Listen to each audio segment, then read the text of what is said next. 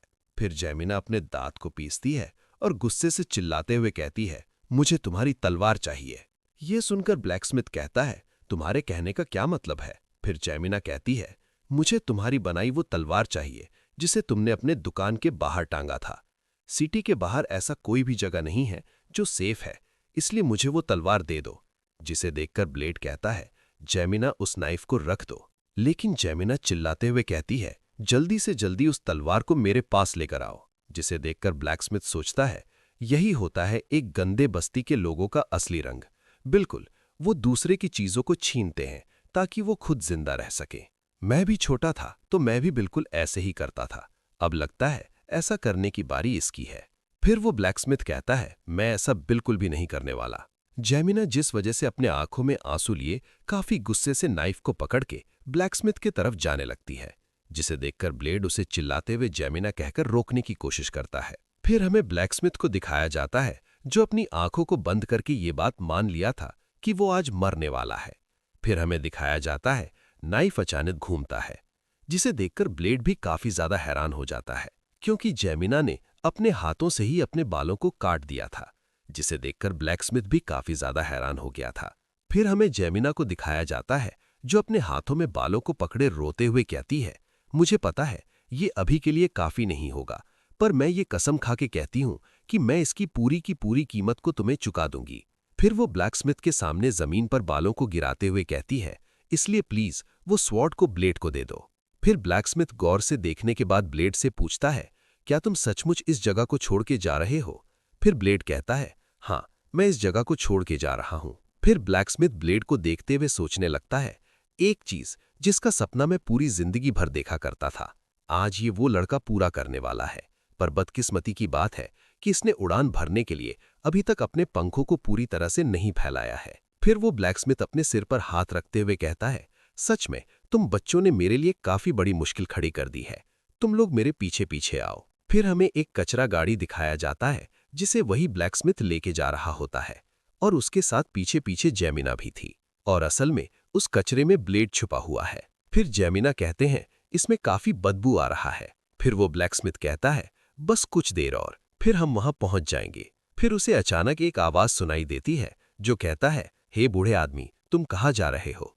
जिसे देखकर ब्लैकस्मिथ भी परेशान हो जाता है और ये जैक के आदमी होते हैं जो उसके पास आते हुए कहते हैं, हे बूढ़े आदमी, तुम इतनी रात को क्या कर रहे हो? फिर वो ब्लैकस्मिथ सोचने लगता है, इनके वजह से हमें परेशानी हो सकती है, इसलिए हमें जल्दी से जल्दी यहां से निकलना होगा।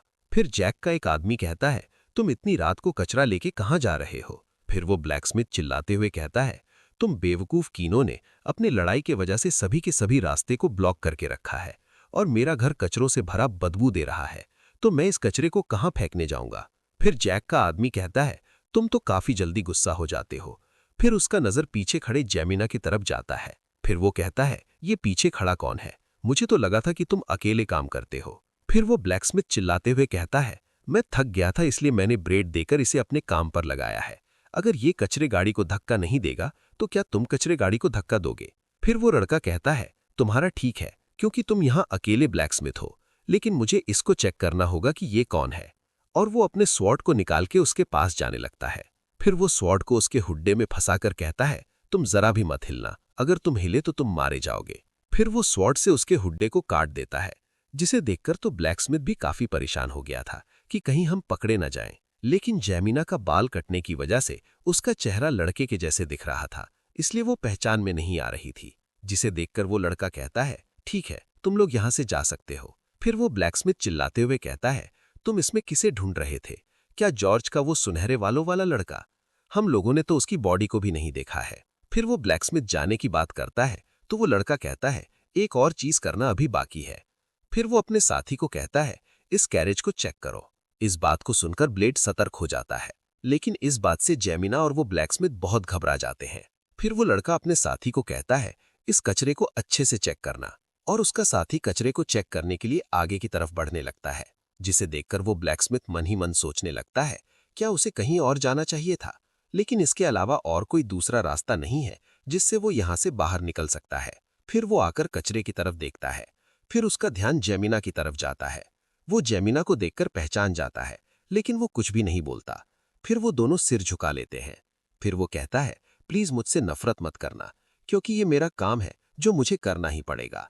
फिर वो अपने भाले को लेकर कचरे के अंदर बहुत तेजी से धंसा देता है, जिसे देखकर जेमिना और ब्लैकस्मिथ घबरा जाते हैं और उसका साथी लगातार भाले को कचरे में धंसाया जा रहा था। फिर वो भाले वाला लड़का कहता है, मैंने सुना है कि हार्विन ने बोट को नदी के अंदर उतारा है। जिसे सुनकर ब्लैकस्मिथ और जेमिना कंफ्यूज हो जाते हैं और उसकी बातों को ब्लेड भी सुन रहा था, क्योंकि वो भाले वाला लड़का जान रहा था कि साइड में ब्लेड है, इसलिए वो भाले को कचरे के बीच में घुसा रहा था। फिर वो अपने बातों को कंटिन्यू करते हुए कहता है, इसलिए सभी लोग उस नदी की तरफ जा रहे हैं, पर मैं ये सोच रहा हूं, ऐसा कौन बेवकूफ हो सकता है जिसके लिए उसने ऐसा किया है।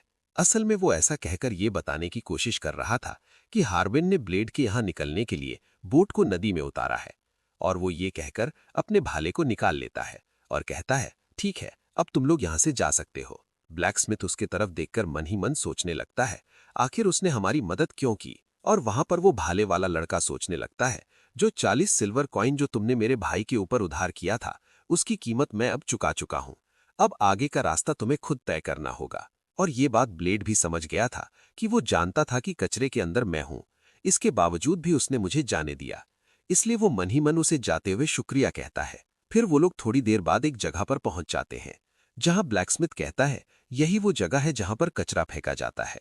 फिर उसके बाद वो लोग कचरे को फेंक देते हैं, जिसे देखकर जेमिना कहती है, अलविदा ब्लेड, तुम अपना अच्छे से ख्याल रखना। फिर हमें कचरा को गिरते हुए दिखाया जाता है और उन्हीं कचरों के साथ ब्लेड भी नीचे गिर रहा होता है, जिसे जाते देख ब्लैकस्मिथ मन ही मन सोचने लगता है, उसने अपने हाथों में एक ऐसा तारा पकड़ा है जिसे एक बूढ़े आदमी ने अपने सपनों से बनाया था, और वो एक छोटी सी लड़की के आंसुओं से भरा हुआ है। फिर हमें दिखाया जाता है, ब्लेड किसी चमकते हुए तारे के जैसे दिखाई दे रहा था जो कचरे में गिर रहा था। फिर हमें खुले आसमान की चांदनी रात में बर्फ गिरता हुआ दिखाया जाता है। फिर हमें एक जगह का सीन दिखाया जाता है जहां ब्लेड आग जलाकर बैठा हुआ था, और वो साथ ही अपने स्वॉर्ड को पकड़ा हुआ था, क्योंकि वो जब भी स्वॉर्ड को पकड़ता है तो उसे सिस्टम की आवाज सुनाई देती है। इसलिए ब्लेड कहता है, क्या तुम मुझे सुन सकते हो? फिर सिस्टम कहता है, हाँ, मैं सुन सकता हूं। फिर ब्लेड कहता है, तुम कौन हो? फिर सिस्टम कहता है, मुझे नहीं पता कि मैं कौन हूं। फिर ब्लेड कहता है, मुझे ऐसे लगता है मुझे तुम्हारी मदद करनी पड़ेगी, पर उसके बदले में तुम मेरी मदद करोगे। मैं तुम्हें तुम्हारी मेमोरीज को वापस लौटाने में मदद करूंगा, और उसके बदले तुम मेरी स्वॉर्ड बनोगे। भले ही इस बात से मुझे कोई फर्क नहीं पड़ता कि तुम शैतान ही क्यों ना हो। सच में मैं किससे डरता हूं? क्या मैं दूसरों के सामने कुछ भी नहीं हूं? फिर हमें कुछ हफ्ते के बाद एक मिलिट्री कैंप का सीन दिखाया जाता है, और यह बजट हाउस होल्ड का होता है, जहां पर वह लोग यहाँ के मॉन्स्टर को मारने के लिए आए थे। फिर हमें एक पर्सन को दिखाया जाता है जो मैप में गोटियों की मदद से प्लान बना रहा था, और यह होता है बजट फैमिली का दूसरा बेटा जोसेफ। बजट जो कहता है, ये तो काफ़ी ज़्यादा ही आसान है। फिर उसके पास उसका पर्सनल नाइट आता है जो कहता है, मैं आपके बुलाने पर यहाँ आ चुका हूँ। ये बजट फैमिली के दूसरे बेटे का, और इसका नाम जैगर है, जो कहता है, क्या कोई चीज़ आपको परेशान कर रही है? कौन सी ऐसी चीज़ है जिसके वजह से आपको चिंता हो रही है? फिर जोसेफ कहता है, ये इसी वजह से, क्योंकि यह ज़रूरत से ज़्यादा ही आसान है। जैगर कहता है, मॉन्स्टर को मारने का काम काफ़ी ज़्यादा आराम से चल रहा है, और जिन लोगों को नुकसान हुए हैं वो लोग केवल मर्सनरी हैं। फिर जोसेफ कहता है, जो लोग यहाँ से भाग गए हैं, क्या उन्हें गुमशुदा नहीं कहा जा सकता? और यहाँ से ऐसे कई लोग हैं जो लोग भाग चुके हैं, इसलिए इसका नतीजा काफ़ी बेकार है। ऐसा लगता है इस वजह से सभी लोग मेरे कमांड के एबिलिटी के ऊपर डाउट करने वाले हैं। मेरे फादर और जितने भी वेसल्स हैं, मेरे काबिलियत के ऊपर पहले से ही शक करते हैं, और ऊपर से मेरा बड़ा भाई, जो पहली मदर का बेटा है। अगर ऐसा ही चलता रहा तो काफ़ी बड़ी तबाही हो सकती है। अगर मैं कैसे भी करके अगला काउंट नहीं बनता, तो मुझे नहीं पता कि मेरा बड़ा भाई मेरे साथ क्या करेगा। बजट हाउस होल्ड मिलिट्री के लिए काफ़ी ज़्यादा फेमस है, और इतिहास इस बात को साबित करता है, मेरे फादर और मेरे बड़े भाई एक दूसरे को दबाकर पोजीशन को पाने में लगे हुए हैं। पर मेरे पास इसके लिए पर्याप्त शॉट्समैन नहीं है। लेकिन जगर तुम इसमें नहीं गिने जा सकते। फिर जगर कहता है, मास्टर, इन सब के अलावा मैं आपको कुछ बताने के लिए यहाँ आया हूँ। फिर जोसेफ कहता है, ठीक है, मुझे बताओ। फिर जैगर कहता है, यहाँ पर एक अजीब सा सोल्जर है। फिर जोसेफ कहता है, क्या तुम्हें ऐसा लगता है कि वह मेरे बड़े भाई का भेजा हुआ जासूस है? फिर जैगर कहता है, नहीं, मैं वह बात नहीं कर रहा, बल्कि वह दूसरों से अलग है। आप इसे खुद देख लेंगे तो मेरी बातों को आप समझ जाएंगे। फिर हमें एक गोबलिन के लाश को दिखाया जाता है, जिसके ऊपर कई सारे कट्स बने हुए थे, जिसे देखकर जो सिर्फ अपने रुमाल से अपने नाक को कवर कर लेता है और कहता है, ऐसा लगता है ये किसी ऐसे बच्चे का काम है जिसने अभी अभी अपने स्वर्ट को उठाना चालू किया है। फिर जैगर कहता है, आपको और लाशों को भी देखना चाहिए, और वह आगे बढ़ते हुए उन लाशों को गौर से देख रहा होता है। और जैसे ही वह उनके लाशों को देखने लगता है, वो कहता है, इनके बॉडी के ऊपर भी वैसे ही सेम कट है जैसे पहले वाले गोबलिन के बॉडी के ऊपर था। फिर जैसे ही उसे यह बात समझ में आती है कि इनके ऊपर भी वैसे ही सेम कट है जैसे दूसरे लाशों के ऊपर है, वह काफी हैरान हो जाता है। फिर जोसेफ कहता है, मुझे यह मत कहना कि यह सारा का सारा किया धरा सिर्फ एक ही लड़की ने किया है। फिर हमें दिखाया जाता है वहां कई सारे लाशें होती हैं जिनके हाथों को बांधकर टांगा होता है। फिर जैगर कहता है, जिसे आप अभी देख रहे हैं ये कल मार के टांगा गया है, और जिसे आपने शुरुआत में देखा था उसे मारे हुए 1 महीने से ज्यादा हो गया है। जिसके बाद सुनकर जोसेफ भी काफी ज्यादा हैरान हो जाता है। फिर वो कहता है, ये तो इम्पॉसिबल है, इतने सारे गोबलिन को सिर्फ 1 महीने के अंदर ही मार दिया। फिर जोसेफ कहता है, आखिर वो पर्सन कौन है जिसने इन गोबलिन्स को मारा है? फिर हमें थोड़ी दूर जंगल का सीन दिखाया जाता है जहां मर्सरीज गोबलिन को मारे जा रहे थे और उन लोगों के बीच एक भयंकर फाइट चल रहा था। फिर उनमें से एक पर्सन कहता है, आखिरकार अब फाइट खत्म होने वाला है। फिर एक दूसरा मसनेरी कहता है, अब मैं आखिरकार इसके अंत को देख सकता हूं, और वो काफी खुश होते हुए कहता है, तो चलो ठीक है, अब हम आराम करने चलते हैं। फिर हमें बाकी मर्सनरी को दिखाया जाता है जो लोग सामने देखकर हैरान और परेशान हो गए थे, और उनके चेहरे में डर साफ साफ दिखाई दे रहा था, क्योंकि उस मर्सनरी के पीछे एक और आ गया था जो अपने बड़े से हथियार को पकड़ के उसके ऊपर अटैक कर देता है। उसके अटैक के वजह से वहां पर धमाका हो गया था, जिसके वजह से दूसरे मसनरी को कुछ दिखाई नहीं दे रहा था। फिर जैसे ही उस धमाके के खत्म होने की वजह से कोहरा हटता है, तो वो मर्सनरी उस ऑर्ग के एक ही अटैक से वहीं पर मारा जाता है, जिसे देखकर दूसरे मर्सनरी काफी ज्यादा डर जाते हैं। फिर वो ऑनर्ग एक जोरदार तहार मारता है और उन सभी मर्सरी की तरफ आगे बढ़ने लगता है, जिसे देखकर वो मर्सनरी लड़ने के लिए तैयार तो हो जाते हैं, लेकिन वह ऑनर्ग उन्हें मौका ही नहीं देता है और उनके ऊपर अटैक करके ब्रूटली मारने लगता है। जिसे देखकर दूसरे नाइट्स कहते हैं, ये तो काफी खतरनाक है, ये ऑर्ग अचानक यहाँ कैसे आ गया?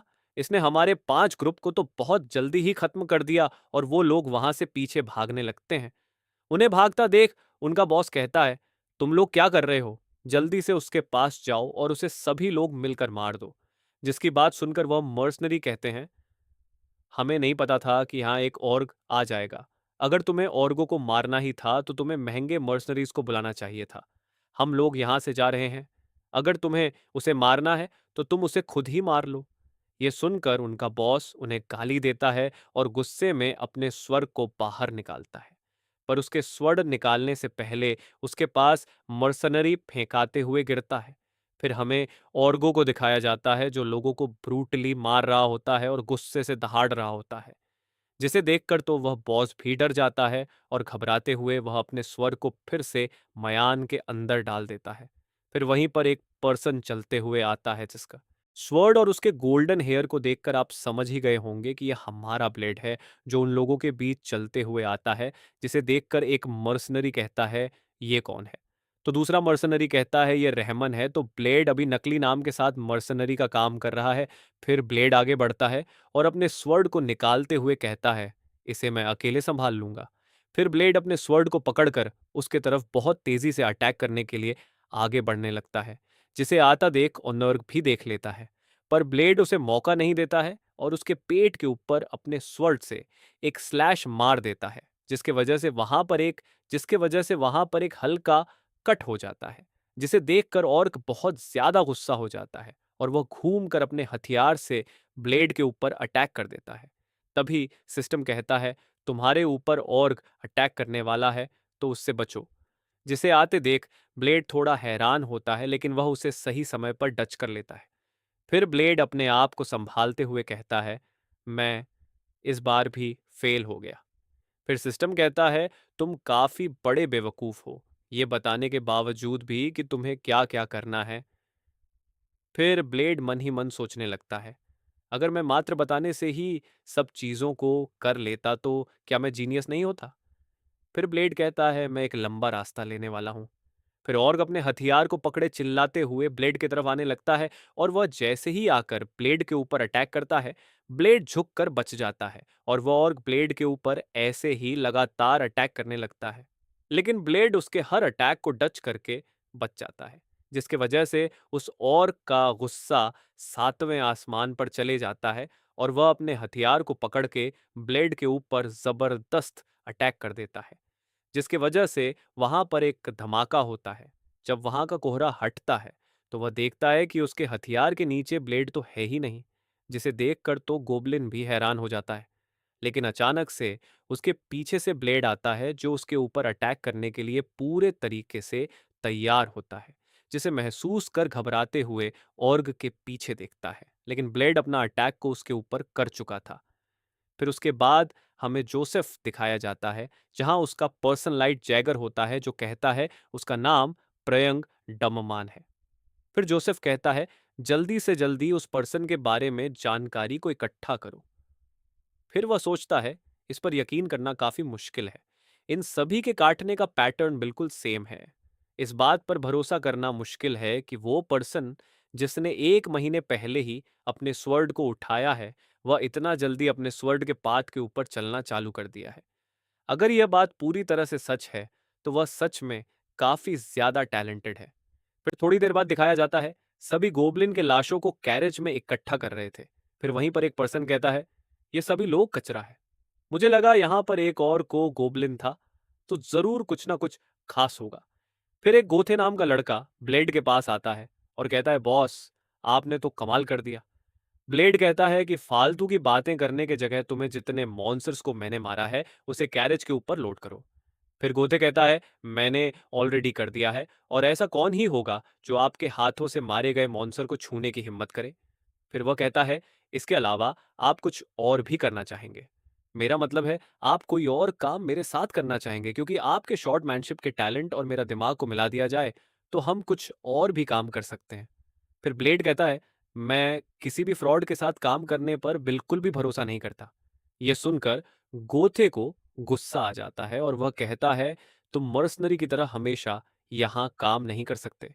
मैं कुछ लोगों को जानता हूं जो लोग अच्छे से फाइट कर सकते हैं। यहाँ पर गोथे ब्लेड को डराने की कोशिश कर रहा था, लेकिन ब्लेड कहता है, ऐसे कई लोग हैं जो लोग फालतू के बकवास करने की वजह से मारे जाते हैं। फिर ब्लेड गुस्से से कहता है, मैं तुम्हें अपनी तरफ से सलाह दे रहा हूं, या तुम इसे धमकी भी समझ सकते हो, क्योंकि मैं तुम्हें डरा रहा हूं कि मैं तुम्हें मार भी सकता हूं। उसकी बातें सुनकर गोते बहुत ज्यादा घबरा जाता है। फिर वह कहता है, मैं तो बस ये कहना चाहता था कि आपने बहुत अच्छा काम किया। ये तो शर्म की बात है, जब आप इतने ज्यादा टैलेंटेड हो तो आप एक ही जगह से क्यों कमाऊं। फिर ब्लेड कहता है, तुम्हें बस अपने साफ सफाई पर ध्यान देना चाहिए, और अगर तुम ऐसा नहीं चाहते तो अपने सिर को अलविदा कह दो। उसकी बातें सुनकर गोते डर जाता है और जाते हुए कहता है, ठीक है, मैं अपना काम करने जा रहा हूं। उसे देखकर ब्लेड सोचता है, इसका जल्द से जल्द कुछ ना कुछ करना होगा, नहीं तो यह मेरे पास आकर बार बार परेशान करेगा। फिर वह मुड़कर अकेले जंगल की तरफ जाने लगता है। जिसे जाता देख वहां के लोग कहते हैं, क्या वह फिर से जंगल में प्रेयर करने के लिए जा रहा है। फिर हमें दिखाया जाता है, वह एक जगह आकर अपने दोनों हाथों से शॉर्ट को जमीन पर गाड़ता है और उसके हैंडल पर अपने सिर को रखता है, जिसे प्रेयर करते वहां खड़े लोग देख रहे होते हैं। और वह लोग कहते हैं, यह देखने में काफी अच्छा लग रहा है, कहीं यह एक नोबल तो नहीं है। फिर दूसरा कहता है, मुझे भी लगता है ये हमारे जैसे लो क्लास में पैदा नहीं हुआ है। पर ब्लेड उन लोगों की बातों को सुन रहा था और वह कहता है, सच में ऐसा करना बंद करो। और वह यह बात सिस्टम से गुस्से से कह रहा होता है। फिर वह कहता है, मुझे लगता है उसके सिर को सिर्फ एक ही स्ट्राइक में नहीं काटना था। फिर सिस्टम कहता है, बेवकूफ कहें कि मैंने तुमसे कहा नहीं था कि यह प्रिंसिपल वन हिट वन किल, ये एलिमेंट्स को सरप्राइज करने का एक छूट है। फिर ब्लेड कहता है, लेकिन इन सभी चीजों का मतलब ही क्या है। फिर सिस्टम कहता है, जब भी तुम ऐसे अपोनेंट के सामने अपने तलवार को उठाते हो तो तुम्हें वश करते हुए जाना चाहिए। फिर उसके बाद तुम्हें वॉर्म जाना चाहिए। फिर ब्लेड कहता है, तुम जो कह रहे हो क्या उसका मतलब मुझे समझ में भी आ रहा है? फिर सिस्टम कहता है, आखिर तुम्हें समझ में क्यों नहीं आ रहा? मैंने कहा ना, तुम्हें पहले वुश जाना है, फिर उसके बाद वॉर्म। ये सुनकर ब्लेड का भी दिमाग खराब हो जाता है और वह कहता है, तुम्हारे वॉर्म और वश कहने का मतलब क्या है? पर ब्लेड को प्रेयर करता देख उसके पीठ के पीछे बाकी लोग प्रेयर करने में लगे हुए थे। फिर हमें थोड़ी देर बाद का सीन दिखाया जाता है जहां एक खाना रखा होता है जिसे देखकर ब्लेड कहता है, ये किस चीज का मीट है? फिर एक मर्सरी कहता है, हमें नहीं पता, लेकिन ये फ्री है तो इससे क्या ही फर्क पड़ता है कि यह किसका मीट है। फिर गोते कहता है, ऐसी जगह ढूंढना काफी मुश्किल है जहां पर काम करने वाले को खाना दिया जाए, पर यह बजट हाउस होल्ड है। फिर एक मसनरी कहता है, मुझे पता है ये थोड़ा खारा है, लेकिन ये कुछ ना होने से काफी बेहतर है। फिर ब्लेड वहां से उठ के जाने लगता है और कहता है, तुम लोग खाना जारी रखो, मैं जा रहा हूं। फिर गोते कहता है, क्या आप फिर से प्रीस्ट से मिलने जा रहे हैं? और वह वहां से जाने लगता है। जिसे जाता देख गोते कहता है, लगता है मुझे भी प्रेयर करना चालू कर देना चाहिए। उसकी बातें सुनकर दूसरे लोग कहते हैं, लेकिन तुम कभी भी उसके जैसे नहीं बन सकते। फिर हमें एक प्रिस्ट का कैंप दिखाया जाता है जहां हमें एक प्रिस्ट दिखाया जाता है जो एक फादर है जो कहता है, तुम अंदर आ सकते हो। फिर ब्लेड अंदर आते हुए उन्हें ग्रीट करता है और कहता है, क्या आपको कल रात को नींद अच्छी आई थी? फिर फादर कहता है, बिल्कुल, जैसा हमेशा की तरह आती है। मैंने सुना है कि तुम रात को भी प्रेयर करते हो, इसकी वजह से तुम्हें काफी ज्यादा ठंड लगती होगी। फिर ब्लेड कहता है, मुझे ठंड कैसे लग सकती है जब मेरे अंदर एबर ऑफ गॉड है? गाइस, इसका मतलब ईश्वर का आशीर्वाद समझ लो। पर साथ ही वह मन ही मन सोच रहा होता है कि मैं तो प्रेयर नहीं बल्कि प्रैक्टिस करने जाता हूं। यह सुनकर फादर कहता है, तुम तो मेरे से भी बड़े पृष्ठ लगते हो। तभी एक बच्चा आता है जो कहता है, खाने का समय हो गया है। यह सुनकर पृष्ठ ब्लेड को अपने साथ खाने के लिए कहता है। ब्लेड मना करता है, लेकिन पृष्ठ उसकी बातों को नहीं सुनता और वह उसे खाने के लिए बैठा देता है। फिर वह लोग प्रेयर करना चालू कर देते हैं और उन्हें देखकर ब्लेड भी प्रेयर करने लगता है। फिर फादर अपनी एक आंख खोल के ब्लेड को देखने लगते हैं और उसे देखकर मन ही मन सोचने लगते हैं, यह सच में एक सच्चा बिलीवर है। बिलीवर मतलब भक्त या भरोसा रखने वाला। इस जैसी बेकार सी जगह पर जहां कुछ भी ढंग से नहीं मिलता, इसने सच में अपनी किस्मत को नहीं खोया है। मुझे इस बच्चे को लीड करने की जरूरत है जिसके हाथ खून सेंगे होते हैं। फिर फादर पूछते हैं, तुम्हें खाना कैसा लग रहा है? फिर ब्लेड खाने की तरफ देखकर सोचने लगता है, इसे कहते हैं असली खाना, और वह खाने को खाने लगता है। फिर फादर उससे कहते हैं, मैंने तुम्हारे बारे में सुना है कि तुमने क्या क्या कारनामे किए हैं, और मुझे लगता है इस खबर के बारे में सर जोसेफ को भी पता चल चुका है। सर जगह 2 दिन पहले मेरे पास तुम्हारे बारे में पूछने आए थे। फिर ब्लेड कहता है, तो आपने उन्हें क्या कहा? फिर फादर मुस्कुराते हुए प्यार से कहते हैं, मैंने तुम्हें उन्हें रिकमेंड किया है।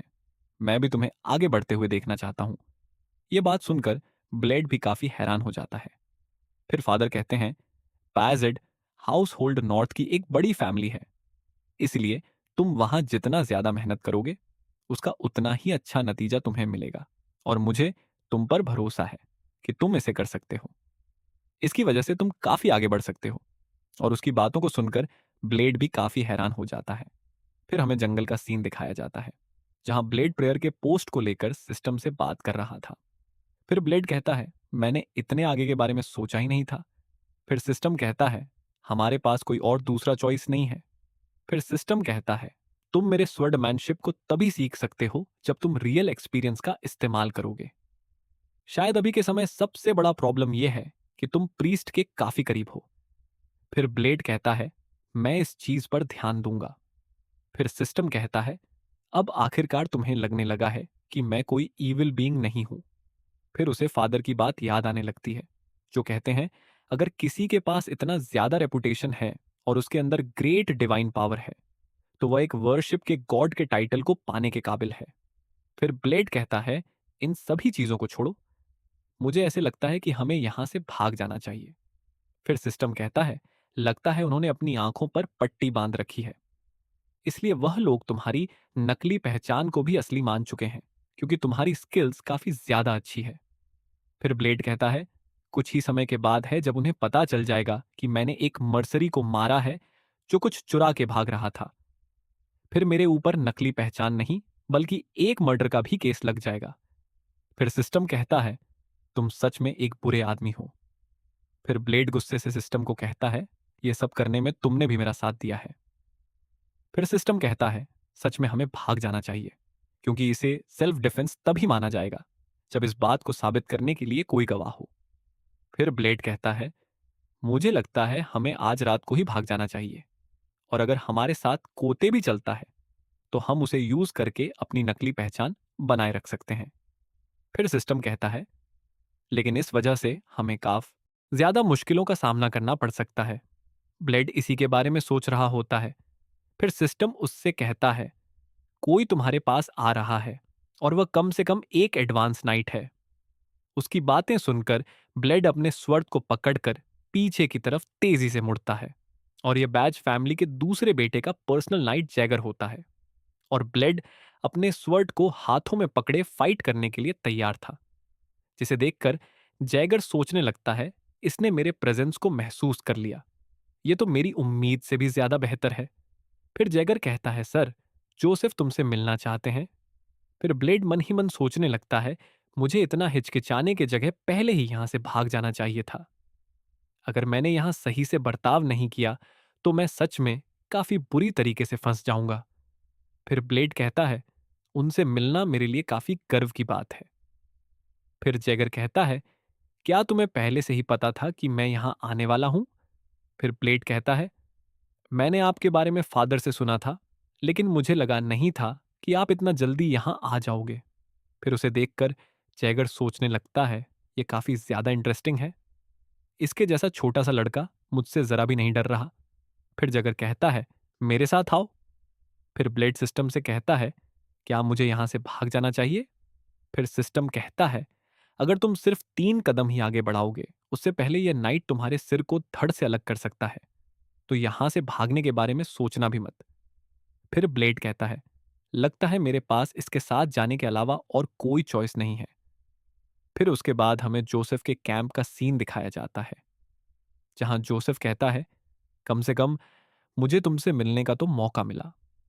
फिर ब्लेड अपने सिर को झुकाते हुए कहता है, मेरे लिए आपसे मिलना सच में एक बहुत बड़े सम्मान की बात है। फिर जोसेफ कहता है, क्या तुम्हें यहां काम करने में कोई दिक्कत हो रही है? फिर ब्लेड कहता है, यहां सभी लोग आपके काफी ज्यादा शुक्रगुजार हैं। फिर जोसेफ कहता है, लेकिन मुझे तुम्हारे आंखों और बालों को देखकर ऐसे लगा था कि तुम किसी खत्म हुए नोबल फैमिली के लड़के हो। फिर जोसेफ कहता है, मैंने सुना है कि तुम्हारा नाम रहमान है। फिर ब्लेड कहता है, आपने बिल्कुल सही सुना है, मेरा ही नाम रहमान है। फिर जोसेफ अपने बुक को बंद करते हुए कहता है, मुझे ऐसा लगता है मुझे इस बारे में तुम्हें पहले ही बता देना चाहिए था। फिर जैगर ब्लेड के चेहरे पर एक जोरदार थप्पड़ दे मारता है, और अचानक ऐसा होता देख ब्लेड हैरान होकर जैगर को देख रहा था, और जैगर भी उसकी तरफ देख रहा था। फिर जोसेफ कहता है, मुझे उन लोगों से नफरत है जो लोग झूठ बोलते हैं। क्या तुम्हें मेरी बात अच्छे से समझ में आ गई?